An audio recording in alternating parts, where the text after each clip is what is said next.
Police वालों से हमने बातें की, पुलिस वाला हमें कहता है कि 3 ही आदमी तुम्हारे, ये कौन सा जवाब है सर? मैं खुद लाइब्रेरी में जॉब करता हूँ, 5,000 रुपए की मेरी जॉब है और मैं 3,000 रुपए रूम रेंट पे करता हूँ। बाकी का खर्चा मेरे 2 देते हैं और मैं यूपीएससी की तैयारी करता हूँ।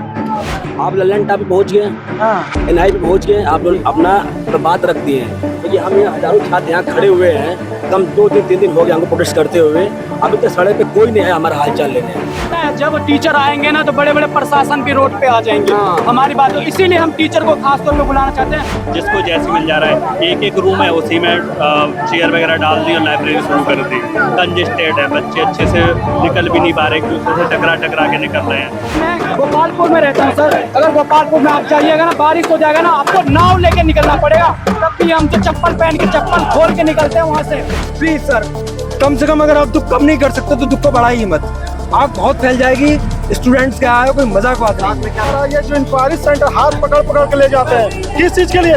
एडमिशन के लिए। और जब हम लोग भाई लोग मारे जा रहे हैं, ये कोचिंग इंडस्ट्री में भाइयों जितना है वो कहाँ है लोग? जब हम सिलेक्ट होते हैं तो सारे टीचर शुभकामना देने पहुंचते हैं, आज वो श्रद्धांजलि देने में नहीं गए एक भी टीचर। कुछ नहीं होगा, बस हम मरेंगे और ऐसे ही सब होता रहेगा। पुलिस वाले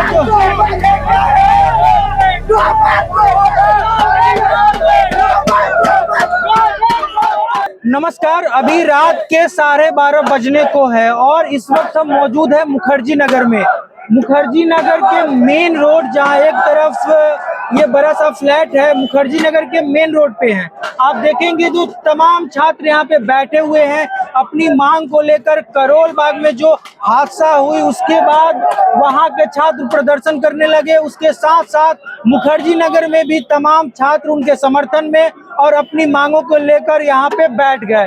चलिए हम कुछ छात्रों से बात करते हैं और जानते हैं कि इतनी रात को जो पढ़ाई करने वाले छात्र हैं, आखिर उन्हें रोड पे क्यों बैठना पड़ रहा है। घटना के 4 दिन हो गए हैं, आज अब 5वां दिन आने को है और अभी तक कुछ फिगर साफ हुआ है? भाई कुछ नहीं हुआ, ना कोई पुलिस अधिकारी है वो नहीं आया, ना कोई दिल्ली सरकार से आया, ना केंद्र सरकार से आया, कोई भी नहीं आया। सिर्फ कांस्टेबल हमसे बात कर रहे हैं, बस कोई भी नहीं आया। सिर्फ कांस्टेबल बात कर रहे हैं, ना कि पुलिस अधिकारी, कोई सीनियर अधिकारी कोई नहीं आया, दिल्ली सरकार से कोई नहीं आया, केंद्र सरकार से कोई नहीं आया, कोई नहीं आया। कोई नहीं आया। मतलब जिस हालात में पहले थे अभी भी वैसे ही है। वैसे ही है। ना कोई पीजी के जितने भी मतलब जो भी है पीजी, ना तो उनका कोई भी चेक किया कि वो कैसे चल रहे हैं। ठीक है, फुटों में चल रहे हैं जी। हमारी मांगे हैं पीजी के खिलाफ, कोचिंग के खिलाफ जी। जो बेसमेंट पे जी जो चल रही है, कोचिंग चल रही है, लाइब्रेरी चल रही है, उनका भी इन्होंने इंस्पेक्शन नहीं किया एमसीडी वालों ने। सारी चीजें ये अपने विरुद्ध कर रहे हैं और मतलब जो भी संघर्ष कर रहे हैं छात्र, वो रात को आपके सामने पता है कि रात को यहाँ गर्मी में बैठे हैं, लेकिन फिर भी कोई कार्रवाई नहीं हो रही दिल्ली प्रशासन से और किसी भी दिल्ली सरकार से। जी 3 दिन हो गए यहाँ पे बैठे बैठे, लोग आते हैं, सुनते हैं, कुछ होगा, कोई कुछ नहीं कर रहा। ये पूरा जो हब है ना, ये सिर्फ बिजनेस बन गया है। यहाँ पे कोचिंग वाले, आज कोई मास्टर हमें सुनने नहीं आ रहा, ना कोई हमें देखने आ रहा, कोई ना हमें देखने आ रहा, ना कोई हमें सुनने आ रहा। ये जितने भी सारे बड़े टीचर हैं 2-2, 3-3 लाख फीस लेते हैं, फिर अपनी ऐसी तैसी कराओ। प्लेसमेंट में क्लासेस चल रही हैं, वहाँ पानी जा रहा है, बच्चे मर रहे हैं, आप भी अभी भी क्लासेस चल रही हैं, कोई हमारी सुनने वाला नहीं है। हम यहाँ प्रोटेस्ट कर रहे हैं, हमें डंडों से हमें भगाया जा रहा है, हमें उल्टी सीधी बातें करी जा रही है। उन बच्चों का जवाब दो, हमें बताओ कितने एक्सपायर हुए हैं, कितनों का, हमें पूरा जवाब चाहिए। और हमारा प्रोटेस्ट करना हमारा राइट है, हम प्रोटेस्ट करेंगे। देखो आप पीछे देखो, दिखाओ दिखाओ।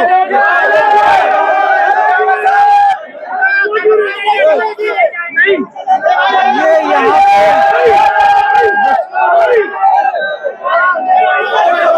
आप लेट ही गए हैं, मतलब पुलिस वाले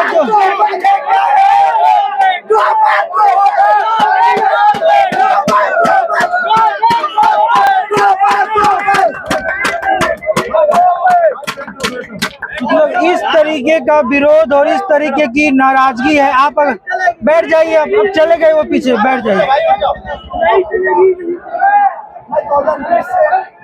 आप बैठ जाइए, उठ जाइए, उठ जाइए। अच्छा, लेट कर ही बोलेंगे जी, बोलिए। 2020 से मैं दिल्ली में रह रहा हूँ। मैं किस मुसीबतों का सामना कर रहा हूँ ये मैं 2020 से जान रहा हूँ जी। कई घटनाएं हुई, कई घटनाएं चली गई, लेकिन एमसीडी की कार्रवाई वैसी की वैसी रही, जिसे आप पूरी तरीके से सिर्फ लीचड़ बोल सकते हैं।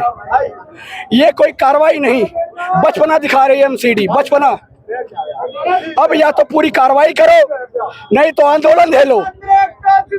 जिंदाबाद जिंदाबाद। हम बस यही दरख्वास्त करते हैं कि जिसके साथ भी ऐसा हुआ है उसे न्याय मिले। इससे ज्यादा हमारी कोई और इसमें दिलचस्पी नहीं है, कोई भी दिलचस्पी नहीं है। आपको न्याय पे उम्मीद है? न्याय की उम्मीद है, इसलिए संसद पे बैठा हूँ। न्याय की उम्मीद नहीं होती तो मैं आमरण अनशन करने को भी तैयार हूँ। जो भी बन सकेगा मुझसे मैं वो करने को तैयार। मुझे कोई हाईलाइट का शौक नहीं है। मैं आज भी गवर्नमेंट का फोन चलाता हूँ। मेरे पास ऐसी कोई, मैं खुद लाइब्रेरी में जॉब करता हूँ। 5,000 रुपए की मेरी जॉब है और मैं 3,000 रुपए रूम रेंट पे करता हूँ। बाकी का खर्चा मेरे दोस्त देते हैं और मैं यूपीएससी की तैयारी करता हूँ। कल को उनके साथ ऐसी घटना हुई है, कल को मेरे साथ, मेरे भाइयों के साथ, मेरी बहनों के साथ ऐसी कोई घटना ही ना हो जाए जिससे मुझे शर्म का सामना करना पड़े। इसलिए मैं ज्यादा कुछ नहीं कहना चाहता हूँ। मुझसे जो बन पा रहा है मैं वो कर रहा हूँ, जो नहीं बन पा रहा है मैं आपके सामने खड़ा हूँ, सोया हूँ। मैं जो कर पा रहा हूँ वो आपके सामने है, इससे ज्यादा मैं और कुछ नहीं। पिछले 3 दिन से आप लोग प्रदर्शन कर रहे हैं मुखर्जी नगर में, करोल बाग से तो आज 5वां दिन है वहाँ पे। तो अभी तक क्या स्थिति कुछ साफ हुई है? स्थिति साफ होती तो हम यहाँ लेटे नहीं होते। कुछ तो आश्वासन मिला होगा? कुछ कोई आश्वासन नहीं मिला है, कोई आश्वासन नहीं मिला है। आश्वासन जितनी भी कार्रवाइयां हो रही हैं 3 महीने के बाद फिर ये खुल जाएंगी, फिर इन पे कोई एक्शन नहीं होगा, फिर किसी बेसमेंट में किसी की लाश दबी हुई मिलेगी। कुछ होना जाना नहीं है, बस ऐसी घटनाएं होती जाती रहेंगी। कुछ भी होना नहीं है, कुछ नहीं होगा, बस हम मरेंगे और ऐसे ही सब होता रहेगा। ये युवाओं का देश है, भारत युवाओं का देश कहा जाता है। और आज आप लोग सड़क पर लेटे हुए हैं, जहां लक्ष्मीकांत और स्पेक्ट्रम में आप लोगों का समय गुजरना चाहिए, आज ये रोड पे बीत रहा है। इतनी गर्मी है, इतनी बरसात है, मच्छर काट रहे हैं। मजबूर है सर, रीजन है हम लोग मजबूर हैं। हमारे साथ हम लोग यहाँ आते मुखर्जी में एंट्री लेते हैं, ये कोचिंग माफियाओं के द्वारा ये जो इंक्वायरी सेंटर हाथ पकड़ पकड़ के ले जाते हैं, किस चीज के लिए? एडमिशन के लिए। और जब हम लोग भाई लोग मारे जा रहे हैं तो ये कोचिंग इंडस्ट्री में फायो जितना है वो कहाँ है? लोग कहीं नहीं खड़ा है हम लोग के साथ। हम लोग मारे जा रहे 4 से 5 दिन से, भूखा प्यासा। आकर तो इंटरव्यू दे ही रहे वो लोग। नहीं, अरे सर नहीं, कहाँ आ रहे हैं हम लोग के साथ? कौन सा टीचर खड़ा हम लोग के साथ हुआ है? कौन सा इंडस्ट्री का टीचर इंस्टीट्यूट का बताएं आप? नजर आ रहा है आपको? मतलब आपने जिस टीचर को बनाया, जिसके बदौलत वो टीचर है, वो आज वही आपके साथ खड़े नहीं है। जी सर, हम लोग के साथ नहीं खड़ा है, बस पैसों को लूटा जाता है। सर मैं एक लाइन कहना चाहूंगा, जब हम सिलेक्ट होते हैं तो सारे टीचर शुभकामनाएं देने पहुंचते हैं। आज वो श्रद्धांजलि देने में नहीं गए एक भी टीचर। हम जब सिलेक्ट होते हैं तो शुभकामनाएं देने सारे टीचर पहुंचते हैं कि बेटा आईएएस बन गए, बहुत बहुत शुभकामनाएं। क्या एक भी टीचर के अंदर इतने मोरल वैल्यूज नहीं थी, ना कंपैशन थी, ना मर्जी थी, ना एम्पैथी थी, ना सिंपैथी थी। वो इतने मोरल वैल्यूज पढ़ाते हैं, एक भी वैल्यू नहीं थी। अभी टॉपर का लिस्ट छपा हुआ है, जितने इंस्टीट्यूट वाले हैं सभी लोग टॉपर बनने के बाद चले जाएंगे लेकर के हमारा स्टूडेंट है। आज लड़का मारा जा रहा तो वो कहाँ आ रहे हैं? नहीं आ रहे हैं। कोई भी टीचर इंस्टीट्यूट वाला खड़ा नहीं हुआ है, बस अपना फाइन फुलेंगे पे तोड़ लेंगे। सर मेरे 2 पॉइंट ले लीजिए जी। सर मेरे एक पॉइंट है कि जो भी टीचर्स है सारे, चाहे वो किसी भी संस्थान के सही, वो स्टूडेंट एक कोचिंग में पढ़ के पास करता है, विदाउट कोचिंग भी पास करता है। पोस्टर सारे टीचर लगाते हैं, बिल्कुल सांस भी सारे टीचर लगाते हैं भैया। तो सारे टीचर्स की मिलकर एक रिस्पॉन्सिबिलिटी नहीं है कि वो एक कमेटी गठित करो, उसमें सारे कोचिंग्स के मेंबर्स हो और वो जाके स्टूडेंटों की समस्याओं को समाधान करे। नंबर 1। नंबर 2, आज एमसीडी वालों की जो भी मीटिंग्स हुई है, मुझे नहीं पता, एलजी साहब आए थे, उसमें देखा था कि एमएचए ने कमेटी गठित करी है। एमएचए के द्वारा जो कमेटी गठित की गई उसमें हमारी मांग सुख नहीं रखा गया है। उसमें स्टूडेंट्स की जो एक भी स्टूडेंट की भागीदारी नहीं है। 5 सदस्यीय समिति गठित की गई, उसमें 5 मेंबर्स हैं, उसमें एक भी स्टूडेंट ऐसा नहीं है जो यहाँ की यथास्थिति को बता सके। तीसरी चीज, जो भी ऑनरेबल विजेंद्र सर है, जो भी टीचर मेंबर्स हैं, वो जो भी ब्यूरोक्रेसी के विद्वान माने जाते हैं, वो इंटरव्यू में जो भी फेस करते हैं, वो इस चीज को क्यों डिनाई कर रहे हैं बार बार कि ये जो आंदोलन है, मतलब आंदोलन भी बता रहे हैं, वो गंभीरता पूर्वक क्यों नहीं ले रहे हैं 3 छात्रों की मौत को। और तीसरी चीज, आज जो टीचर कोचिंग सेंटर वालों की आज चुप्पी क्यों टूटी, क्योंकि उनके कोचिंग संस्थान बंद हो गए, उनकी दुकानें बंद हो गई, उनकी दुकानें बताने लगे हैं आज, इसलिए वो आज उनकी चुप्पी तोड़ी है। बताइए, जिस बच्चों के कारण टीचर बनते हैं, आज वे बच्चे सड़क पर लेटे हुए हैं, इतनी गर्मी में, इतनी धूप में सड़क पर लेटे हुए हैं, और वो टीचर अभी एसी का हवा खा रहे होंगे, लाजमी है सो रहे होंगे, और ये बच्चे कहाँ पे हैं जिनके कारण टीचर बने हुए हैं, जिनका इतना फेम है, आज वे बच्चे इस स्थिति में लेटे हुए हैं। या किसी भाई ने ना तो कुछ खाया है ना क्या, भूख पानी तक की व्यवस्था नहीं हुई किसी के, और क्या डर क्या है कि कहीं पुलिस वाले को लाठी चार्ज कर दे। एक समस्या ये भी है। तो बेचारे कभी इधर उधर है, कभी इधर उधर है, इधर हो जाएगी उधर हो जाएगी, कब तक होते रहेंगे ऐसे? तो होता ही है लाठी चार्ज स्टूडेंट पे, कब तक होते रहेंगे भैया? कोई अब आज कह रहे हैं कि एलजी साहब ने रिपोर्ट दे दी है, कब तक ऐसा होता रहे? कोई परमानेंट सॉल्यूशन होता है कि आप जाइए, आप हमारे बच्चों की तरह हम सॉल्यूशन दे, कोई मतलब नहीं है किसी को। तो क्या है ये? या तो ये सिस्टम की लापरवाही है, तो ऐसे कब तक रहेंगे आप लोग? दिन रात कब तक रहेंगे? मिल जाता है, जब तक हमें न्याय नहीं मिल जाता हम लोग ऐसे ही रहेंगे। जब तक न्याय नहीं मिलता नहीं मिलती है ऐसे रहेंगे। आपके अनुसार कब तक रहना चाहिए? अब जब तक न्याय, जैसा भाई ने बोला, मेरा तो काम है सवाल पूछना। नहीं सर, मतलब एक ह्यूमैनिटी के तौर पे कोई भी इंसान ये कहे कब तक रहना चाहिए विद्यार्थी को? जब तक न्याय नहीं मिल जाता तब तक। उन जो गुड़िया 2 गई हैं सर, बेटा जाता है, बेटा 3 लोग हम गए, हमारे साथी गए हैं, नीलेश भाई 4, यानी कि बेटियों का दर्द ज्यादा होता है, बेटियों का दर्द ज्यादा होता है, बेटियों के अरमान ज्यादा होते हैं, तो उनको जो शुभकामनाएं देने टीचर पहुंच जाते हैं, श्रद्धांजलि क्यों देने नहीं जा रहे बार बार?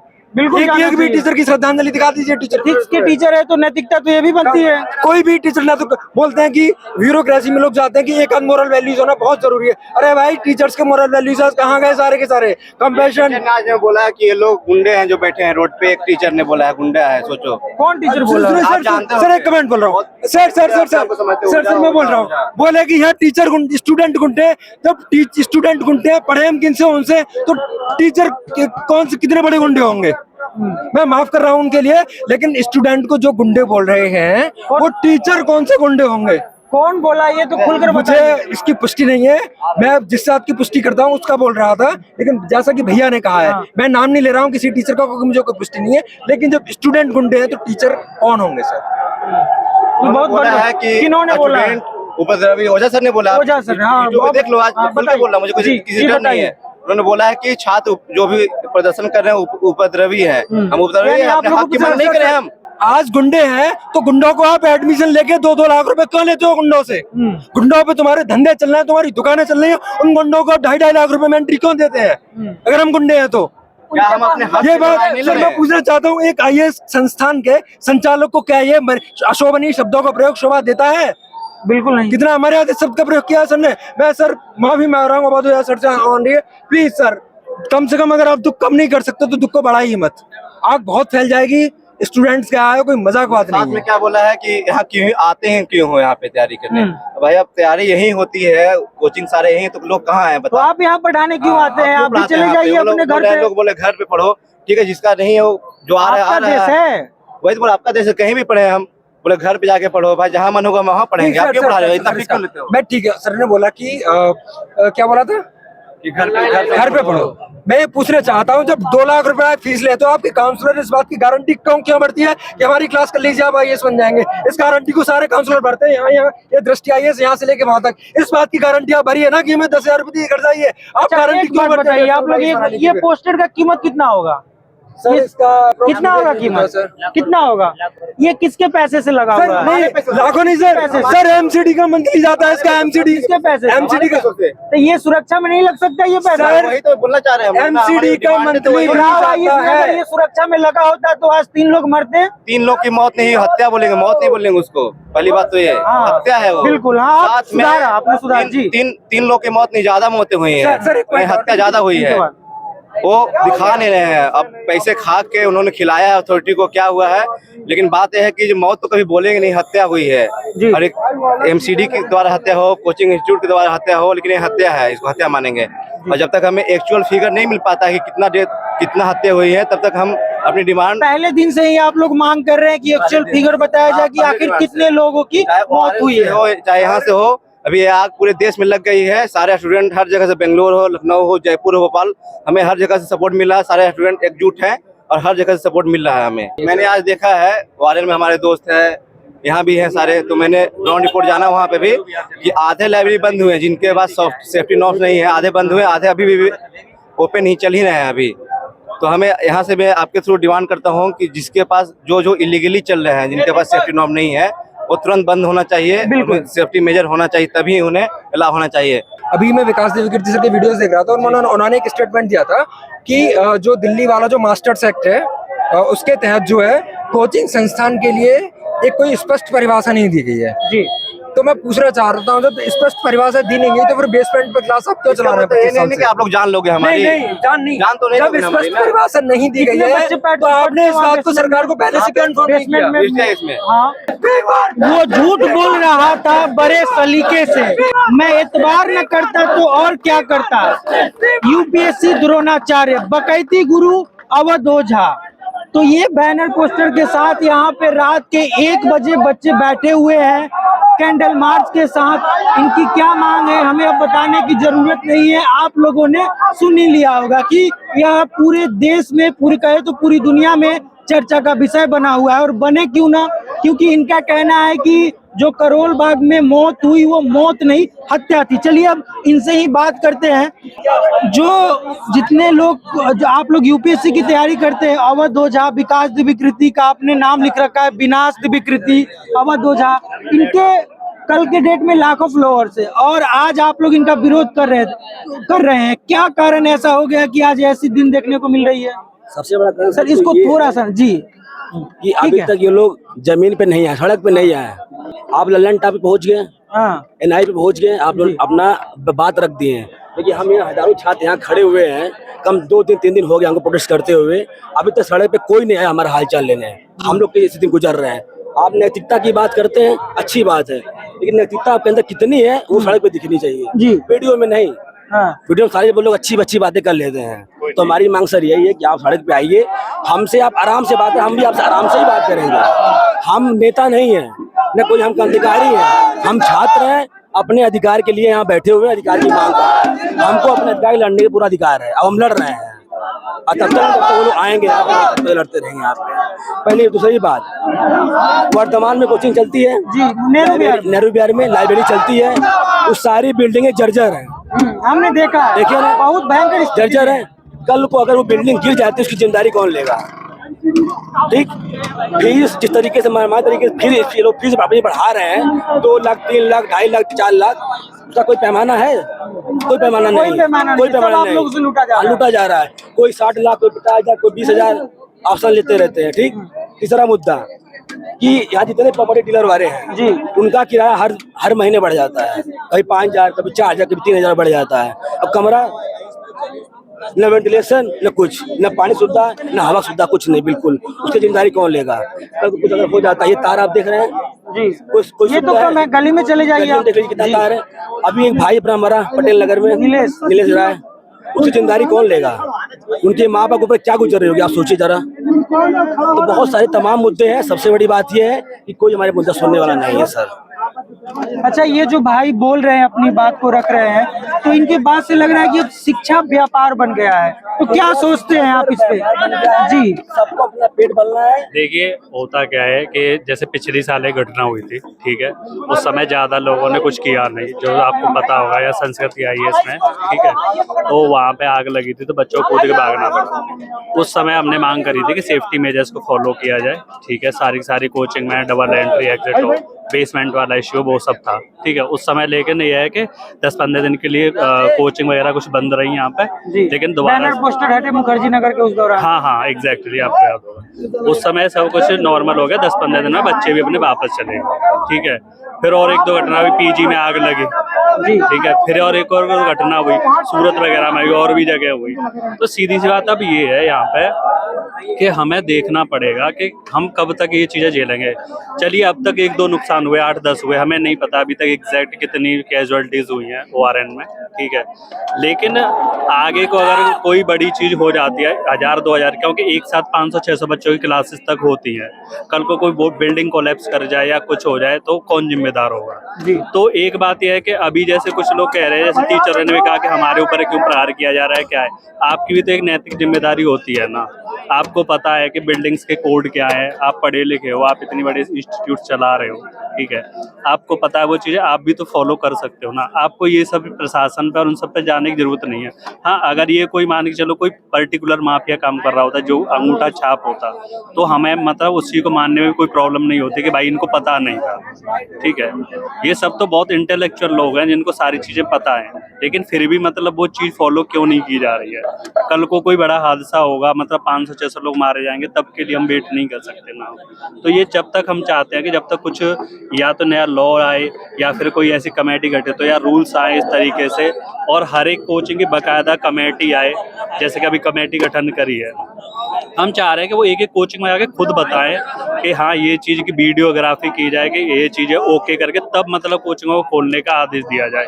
लाइब्रेरीज की जांच की जाए, लाइब्रेरीज में फायर सेफ्टी नॉर्म्स को फॉलो किया जा रहा है कि नहीं किया जा रहा है, ठीक है। उसी तरीके से और भी जैसे हमारी मांग है जो मतलब मेन चीज़ है रूम्स को लेके, ठीक है, पीजीज को लेके, जिनमें अंधाधुंध कभी भी रेंट बढ़ा देते हैं, बच्चों को कभी भी नोटिस दे दिया जाता है कि निकलो बाहर यहाँ से, ठीक है, हम ये रिनोवेशन करेंगे, उस नाम पे खाली करा दिया जाता है और 2000 बढ़ा के किसी और को दूसरे दिन दे दिया जाता है, हमसे झूठ बोल के खाली करा दिया, ठीक है। उसी तरीके से आप देखो कोचिंग वालों की फीस GST लगी वो भी हमसे वसूली जाती है, लेकिन उस हिसाब की हमें सुविधाएं उस तरीके से नहीं दी जा रही। जैसे कि अब घटनाएं हो रही हैं तो कोई ना कोई रीजन होगा ना, बिल्कुल, क्योंकि आप वो चीजें फॉलो नहीं कर रहे हो। आपका क्या नाम है? जी, मेरा नाम तामिंदर सिंह। तामिंद्र, आप बता रहे हैं कि ये होना चाहिए। आप मुखर्जी नगर में रहते हैं, आपको नहीं लगता कि अभी मुखर्जी नगर में लाइब्रेरी, कोचिंग अधिकतर इलीगल तरीके से बेसमेंट में बिना सुविधा के चल रहे हैं? जी बिल्कुल बिल्कुल, हम लोग यहाँ देख रहे हैं ये चीज़ें सामने से। मैं कह रहा हूँ हर एक कोचिंग लगभग, मैं कह रहा हूँ 90% कोचिंग लगभग इस चीज़ को फॉलो नहीं कर रही है, ना ही लाइब्रेरी। जिसको जैसे मिल जा रहा है, एक रूम है उसी में चेयर वगैरह डाल दी और लाइब्रेरी शुरू कर दी। कंजेस्टेड है, बच्चे अच्छे से निकल भी नहीं पा रहे, एक दूसरे से टकरा के निकल रहे हैं, डिस्टर्बेंस हो रहा है, पढ़ने में कंसंट्रेट नहीं होता है, क्योंकि अब इतनी जगह नहीं होती ना कि आप कुर्सी लेके और निकल जाओ एक दूसरे से, आपको टकरा रहे एक दूसरे से। अगर ये भी कर रहे हो तो आप पीछे ले आओ। लाइब्रेरी वालों को कैसे भी करके ज्यादा बच्चे को बैठाना है ताकि उनका जेब गर्म हो सके, तो कोई मतलब नहीं इस चीज से। इसके बाद आप ही के पास आएंगे। ऊपर से एक प्रॉब्लम ये भी है कि उनके भी फीस का ही है। अभी ऑफ सीजन चल रहा है, मान चलो कोई एग्जाम नहीं है तो आपसे 800 रुपए, लेकिन अगर जैसे जैसे एग्जाम नहीं दिखा जाएगा भीड़ कर बढ़ती जाएगी, 2000, 2500, मतलब अपर कोई लिमिट नहीं है, ठीक है। और सुविधाओं के नाम पे ये है कि अगर आप मतलब जैसे क्या है कि कभी कभी क्या होता है कि बच्चे नहीं दे रहे हैं, मान चलो अभी कम फीस चल रही है तो AC बंद कर दिया, आपको पढ़ने नहीं दे रहे हैं, या फिर आपकी कोई रिटर्निंग का कोई वो नहीं है। मतलब आपकी बात सुनकर हमें फीलिंग आ रही कि अंग्रेज जिस समय जैसा सलूक करते थे वो वाली फीलिंग आ रही है। देखिए प्रॉब्लम क्या है, यहाँ पे ना कोई वोट बैंक है, हम लोग आते हैं जाते हैं, ना हमारा कोई देखिए कोई एसोसिएशन है प्रेशराइज करने के लिए, ठीक है। कुछ लोगों ने कहा, जैसे अभी मैं कुछ पर्टिकुलर अध्यापकों के इंटरव्यू आए हैं अभी शाम को, तो मैं वो देख के रहा था, उन्होंने बोला कि आप एडमिशन नहीं क्यों लेते हैं अगर सेफ्टी नॉर्म्स को फॉलो नहीं किया जा रहा है। तो मतलब अब इस चीज की जिम्मेदारी बच्चे लें कि मतलब एडमिशन ना लें, मतलब हमें भी तो पढ़ना है। ये तो चीज हम आप पे भरोसा करके आ रहे हैं ना, तो आप हमें वो भरोसा क्यों नहीं दे सकते। अब ऐसी बातें टीचर के द्वारा बोली जाएगी तो आप खुद विद्यार्थी हैं, हम भी आपके सहभागी ही है, तो आप सोच लीजिए कितना शोभा देता है। सर उम्मीदें तो हमने 4 दिन से लगा रखी है, लेकिन 4 दिन से, इसलिए तो मैं पूछ 4 दिन से एक भी प्रशासन हमसे बात करने को तैयार नहीं है। पुलिस वालों से हमने बातें की, पुलिस वाला हमें कहता है कि 3 ही आदमी तुम्हारे, ये कौन सा जवाब है सर? पुलिस वाला बोल रहा है से कहता है कि 3 ही आदमी तुम्हारे, ये कौन सा जवाब होता है? 35 के 35 मरने चाहिए थे क्या वहाँ पे? ये बताइए कि सर कि यहाँ पे जो लाइब्रेरी जो है वो बेसमेंट में चलाई जा रही है, अगर कल को इसमें आग ही लग जाए तो बच्चा कैसे निकलेगा सर? और वहाँ पे एक बच्चे को बैठना चाहिए, वहाँ पे 4 बच्चे को बैठाया जा रहा है। यहाँ पे अगर आप, जैसे मैं गोपालपुर में रहता हूँ सर, अगर गोपालपुर में आप जाइएगा ना, बारिश हो जाएगा ना, आपको नाव लेके निकलना पड़ेगा, तब भी हम तो चप्पल पहन के, चप्पल खोल के निकलते हैं वहां से। वहां पे हम चप्पल खोल के कोचिंग संस्थान में आते हैं, और कोचिंग संस्थान में फिर जाके अपने पाँव धोते, फिर जाके कोचिंग संस्थान में बैठते हैं। बताइए सर, ये कैसी स्थिति है? गंदी कीड़े की तरह नहीं क्या हम यहाँ पे? और जहाँ पे कहा जाता है कि जो भारत था, वहाँ पे शिक्षा जो यहाँ से पैदा हुई, यहाँ पे शिक्षा लेने में ही हमें क्या हो जा रहा है, हमें शिक्षा मिलने में, हमें हमारे जो घर वाले जो है वो अपना पेट का एक हिस्सा काट के हमारी शिक्षा पे खर्च कर रहे हैं, और ये शिक्षा माफिया जो है अपना व्यापार बनाए जा रहे हैं इस चीजों को।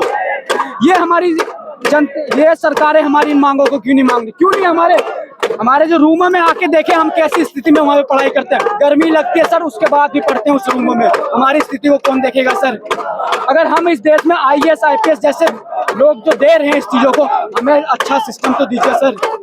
मतलब एक तरफ टीचर बोल रहा है कि भाई आप एडमिशन ही क्यों लेते हो? उसकी IAS अकेडमी का जिस दिन मैं कोचिंग में एडमिशन लेना है, मेरा हाथ पकड़ के कह रहा था कि चलो मैं तुम्हें एडमिशन दिलवाऊं, मैं तुम्हें इसमें पास करवाऊं। ये बैनर पे लिखा है, क्यों डरे कि जिंदगी में क्या होगा, कुछ नहीं होगा तो तजुर्बा होगा। बाबा विकास मठाधीश, उनका तो कीर्ति आते हैं, यही कह के चले जाते हैं लाइन।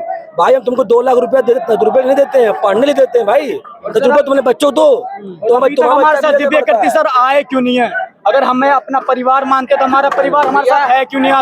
आज उनका बेटा, उनके बच्चे अकेले रोड पे पड़े हैं, वो हमारा परिवार गया कहाँ? सुनो भैया जी, आपसे तो बात क्या इंटरव्यू विकास देव की चैनल को दे रहे हैं इंटरव्यू बैठ करके 10 बाय 10 कमरे 10, ठीक है ना, एसी वाले कमरे में, एसी वाले कमरे में दे रहे हैं। लेकिन क्या उनको जो भी पैसे कमाते हैं वो क्या किसी से कमाते हैं? मीडिया कर्मी के माध्यम से। हम लोग को स्टूडेंट से पैसे कमाते हैं, और स्टूडेंट के सामने उनको इंटरव्यू देना चाहिए, ना कि मीडिया कर्मी के सामने इंटरव्यू देना चाहिए। और यदि उनको हाईलाइट करने में कोई भी रोल रहा तो स्टूडेंट का रहा, ना कि मीडिया कर्मी का रहा है, ठीक है ना। तो इसलिए दूसरे कंपनसेशन क्या, इसकी जो मृत्यु है पर पर्सन 10 लाख रुपए दे रहे हैं, कोचिंग वाले तरफ से 1 रुपया भी लोगों को नहीं दे रहे हैं, लेकिन 2.5 लाख रुपए हर पर्सन से ले रहे हैं, ठीक है ना। और स्टूडेंट के फेवर एक भी बात नहीं करना चाहते, बस इनका एक ही मोटिव रहता है अपना बिजनेस आइडिया। जहाँ भी बात ही करते हैं अपना बिजनेस को प्रमोट करते हैं, ठीक है। फीस को लेकर उनका सीधे रतबा है कि फीस 1 रुपया, कहीं पर भी जाओ मैं 1 रुपया भी फीस नहीं कम करने वाला हूँ। लेकिन मैं जहाँ भी इंटरव्यू पैसे कमाएंगे स्टूडेंट से, लेकिन इंटरव्यू देंगे क्या कर एसी वाले कमरे में देंगे। एक कहाँ का हम लोग रोड पर हैं, और उनको विकास देव की आवाज हो जा को आना चाहिए, स्टूडेंट से इंटरव्यू बात तो करना चाहिए। रोड पर आके स्टूडेंट से बात करो, स्टूडेंट की मांगों को आगे स्तर पर उठाएं। जैसे कि सरकार उनकी बातों के, क्योंकि हाई लेवल के हैं, सरकार उनकी बातों को सुनेंगे। और हम टीचर को इसीलिए बुलाना चाहते हैं क्योंकि हमें पता है जब टीचर आएंगे ना तो बड़े बड़े प्रशासन भी रोड पे आ जाएंगे। हमारी बात, इसीलिए हम टीचर को खास तौर पे बुलाना चाहते हैं, क्योंकि जब टीचर आएगा तो बड़े बड़े प्रशासन भी रोड पे आएगा, क्योंकि वो हमारे मार्गदर्शक वही है। मार्गदर्शक को हमें चाहिए, और जब तक हमारा टीचर नहीं आएगा तो नेता कोई भी नहीं आएगा। बस छोटे मोटे रैंक के अधिकारी हमारे ऐसे को दबाते रहेंगे। क्यों आएगा? नेता पैसा तो कुछ संस्था को दिया है ना, नेता क्यों आएगा? हमारी बात सुन। और इसी कारण आपने जिसको पैसा दिया है, आपने जिसको बनाया है, आपने जिस पर विश्वास किया है, वही तो है आपके साथ। वोटर तो यहाँ है नहीं, हम छात्र हैं। मीडिया कर्मी को इंटरव्यू दे रहे हैं, उनको तो स्टूडेंट से आना चाहिए। स्टूडेंट को पैसा देते हैं, बिल्डिंग देख रहे हैं, दृष्टि थिंक IAS क्या कहता है, थिंक दृष्टि, मतलब पैसे स्टूडेंट के पैसे से इतना बिल्डिंग बना लिए हैं, और स्टूडेंट को इंटरव्यू में देकर के रात को बिजली जलाने की क्या आवश्यकता है? क्या घर से वो थिक्स पढ़ाते हैं, यही थिक्स पढ़ाएंगे। आप बताओ, दिल्ली में अच्छा स्कूल नहीं है? बिल्कुल है। उनका बच्चा कहाँ पढ़ता है? कनाडा। क्यों भाई? आपके पैसे से? मेरे पैसे से, मेरे पैसे। यही रोड पे बैठिए और उनको पैसा दीजिए, अपने बेटे को विदेश कोचिंग संस्थान 2 लाख फीस। भाई क्या है 2 लाख? फिक्स पढ़ाएंगे तो कहेंगे कि आप रूम से निकलो तो लाइट ऑफ कर दो, देख लो अपने लाइट लोग जलाए हुए। जब बात क्या एडवर्टीजमेंट ही आप कर रहे हैं, कहते हैं कि मेरा थिंकिंग नहीं है। लेकिन नैतिकता की कोई बात नहीं करते हो आप ब्लैक और व्हाइट खुद पैसा कर रहे हो यार। तो किस नैतिकता की बात करते हो यार? सड़क पे देखो ना, हम लोग मर रहे हैं सड़क पे। मैं कह रहा हूँ ना कि वर्तमान की बिल्डिंग कभी भी गिर सकती है, कभी भी गिर सकती है। जैसी उसकी स्थिति हमने देखी है, लाजमी है कि वो कभी भी गिर सकती है। तो आपने देखा कि रात के 1:30 बज रहे हैं अभी, और छात्र लगे पड़े हैं आंदोलन में अपनी मांगों को लेकर।